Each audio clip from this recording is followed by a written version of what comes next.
Hello. It's time for another video in the Bhagavad Gita series.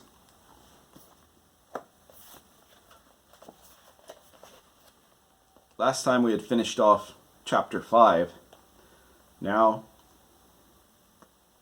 we're starting on chapter 6, which is the yoga of meditation, of dhyana. The Blessed One said, "He who acts according to what must be done, without being drawn into lust of result, he is a sannyasin and a mystic. Not so he who does no work, and thus no devotion either." What they call sannyas, you must know as yoga, son of Pandu. Certainly, no mystic can become anything without giving up the divided desires of the self.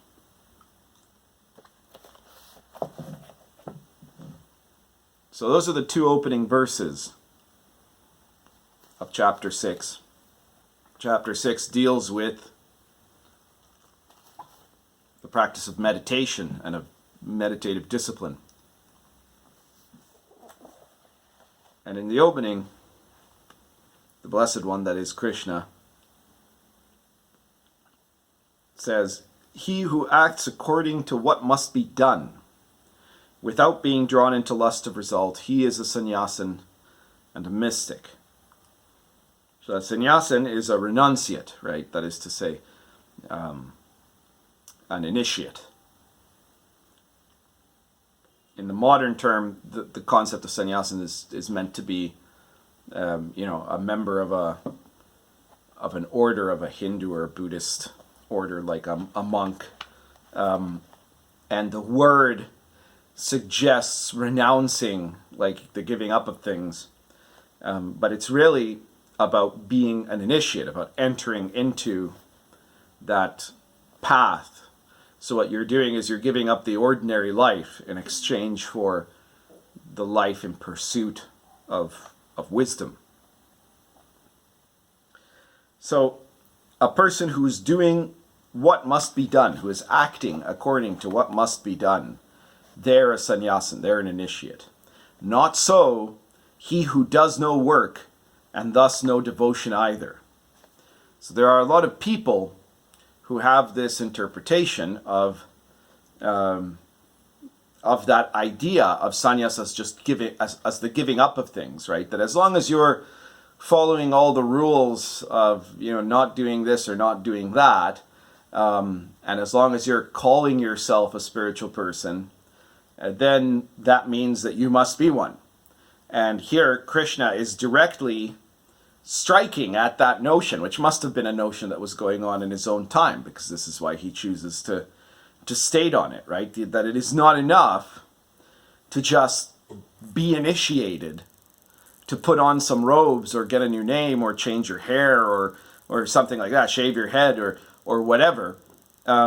If you're not actually doing the work of the spiritual cultivation, if you're not doing the meditation and the practices, then you're not actually, you're not actually an initiate. You're not actually a sannyasin. You're a false student, right? So there's a lot of people that really want the idea of being an initiate, the idea of being a mystic, but they don't actually want the work of it. Because the work of it is kind of boring, ultimately. You're sitting and practicing meditation every day, and you're doing certain exercises every day, and you might be reading certain texts every day. It depends on what particular program of discipline you're in. But it's something that is repeated and requires a constancy and requires a discipline, and it's not something about other people looking and seeing how spiritual you are. So people that want that are not very interested in the part of the actual work. And the interesting detail in this first verse is when he says, "Who acts according to what must be done without being drawn into lust of result, he is a sannyasin and a mystic. Not so he who does no work, and thus no devotion either." That's a very interesting point, right? Because there are people that will be quite excited about the possibility of going around there doing acts of visible devotion, right? Showing off how holy you are, whether it's, chanting Hare Krishna or praying to some deity or burning incense at the altar or doing 1,000 rosaries or whatever it is, depending on what the tradition is. There's an opportunity in devotional practice, just like the opportunity of, like, if you're initiated into a certain order and you might have to wear some weird dress that makes you stand out, some weird outfit that makes you stand out from everybody else. That's got a certain appeal to it, to people who want to be seen as spiritual rather than actually doing something spiritual. And here, Krishna points out that he who does no work is thus doing no devotion. So if you're trying to pretend to practice devotion, if you're going through the motions of practicing devotion, but you're not engaging in the work on yourself, if you're not working on your consciousness, then your devotion is just a show. It's not the real thing, right? And so then he goes on in verse 2 to say, what they call sannyas, that's what they call renunciation, you should know as yoga, as uniting, son of Pandu. So this is, again, a very radical statement in the context of Krishna's time and place. Teachers always show up to shake up whatever has become corrupted in the teaching, right? In every generation, the teaching ends up being unable to adapt, or it gets stuff added to it, or stuff taken away, stuff gets lost, stuff gets twisted around. And part of the role of the awakened teacher is to come in and say, no, this is the pure form, or this is the way to rectify things. This is the way to make it, to understand it in a way that's actually going to work. Because that's the whole point of a spiritual practice, is that it work on transforming you. And so what he says here is what other people are calling sannyas, what they're calling renunciation, you need to understand it as uniting, as yoga, right? The work that you're doing. Yoga, the word yoga translated literally is uniting, right? Or yoke, to tie together, to bring together. And so your understanding of renunciation shouldn't be as just giving stuff up and then showing off how, enlightened you are for giving stuff up. It's on the contrary, it's bringing stuff together. He's saying it's the exact opposite. It's not about how much you give up. It's about how much you can bring yourself into everything, right? How much you can connect yourself to everything. That's what's going to make the difference. It's not about what you're doing outside of you. It's about what you're able to do within yourself to be present and to be total in what you're doing.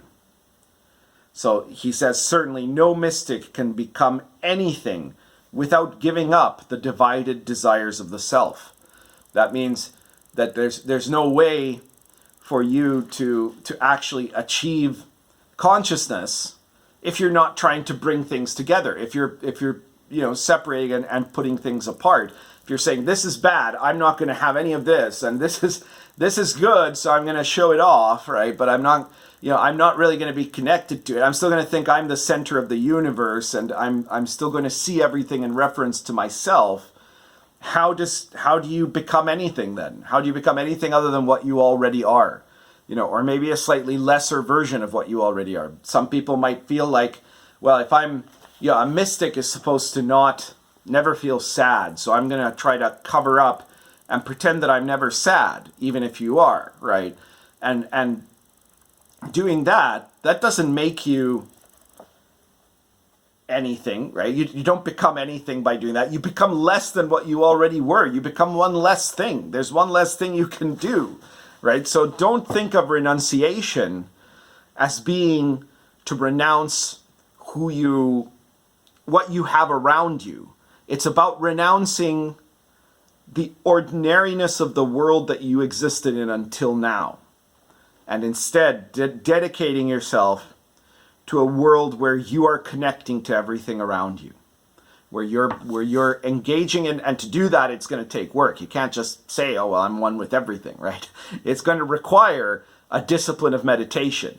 Hence, the point about renunciation requiring people to do work, and people who do no work can't, right? So if you can do that work, you can gradually become a part of the whole, and then you're going to be able to have become something different than what you are.